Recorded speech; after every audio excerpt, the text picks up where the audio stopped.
Well, when I first came to Taiwan, the focus was only and exclusively China. And there was, the DPP was not in power then. It was the Kuomintang. And it's been interesting to see the shift, how this country's become increasingly more democratic, more devoted to individual rights, more focused on ensuring that there's a vibrant civil society. What I would like to see is that Taiwan project its vision outward, and behave like the sovereign, independent nation that it is. Because Taiwan is a country, it's not a province. And a lot of people don't realize that. And if Taiwan were to, for instance, opine and exert its influence by talking about political prisoners in Nicaragua, by talking about human trafficking issues in other countries, by discussing stuff that has nothing to do with whether or not they have diplomatic relations with those countries, Taiwan will gain an infinite number of allies in the democratic world. In terms of encounter with China, what are some of the things that I can't hear you. in terms of relations with Taiwan and China, what more has to be done? You mean between Taiwan and China? Yes. Well, I mean, China, it's not a question of relation. China wants to swallow up Taiwan, even though the CCP has never controlled Taiwan. So I think what we need to see is a world devoted to an understanding that if the CCP was to invade Taiwan, it would be truly the end of the democratic world order if that was allowed to stand. So the message that needs to be sent to the dictatorship of China and the criminal syndicate that represents the CCP is that they should never, ever think of doing this. In terms of your visit in 2010, I know you mentioned at the press conference a little bit already. Could you just tell us again? Sure.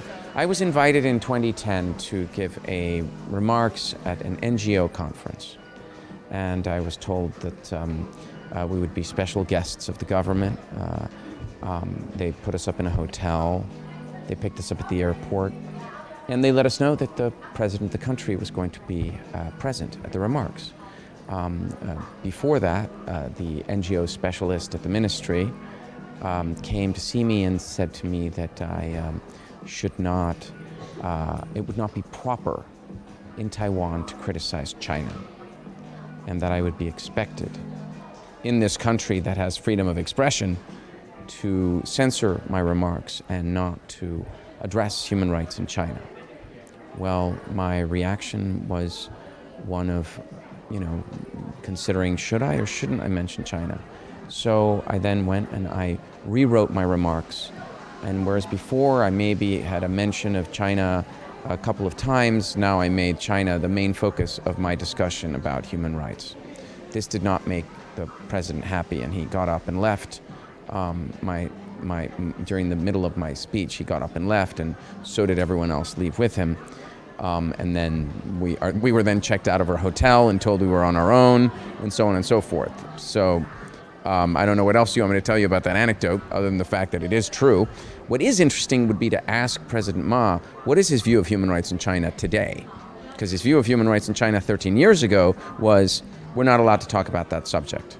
The question is, what does the Kuomintang believe about human rights in China today? What is their view on stopping Uyghur genocide? What is their view on stopping the erase of the Tibetan culture? What is their view on China exporting its oppressive tactics to other countries? So, For this time, were you told anything like this before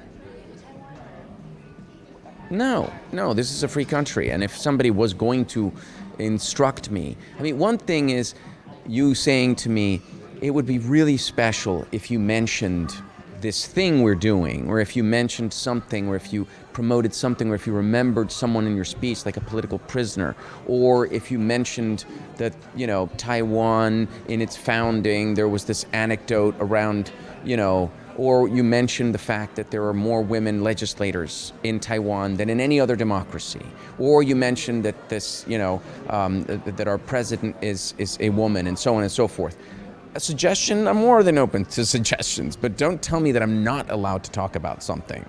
I mean, if you tell me don't talk about something because it's rude, because it would be, lacking education, that's one thing. But it is never rude to tell the truth about human rights violations. That is not rude at all. Now, you can do it in a rude manner or you can do it in an elegant manner, but it should still always be done.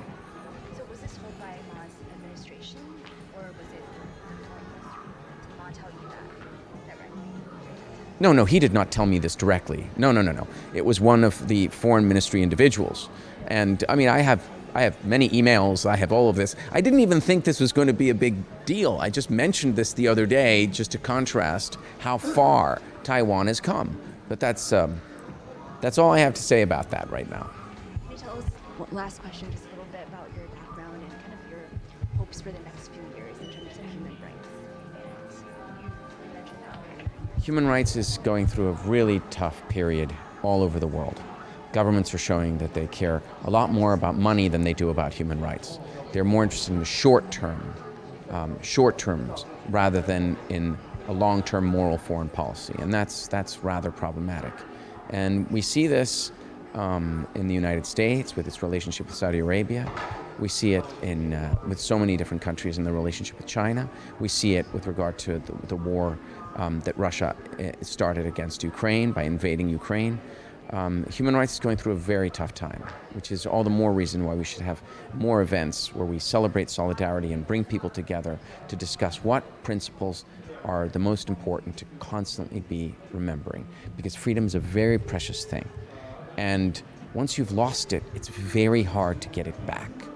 Which is why when you have it, you must celebrate it, you must enhance it, and you must try as much as you can to educate your own people about it.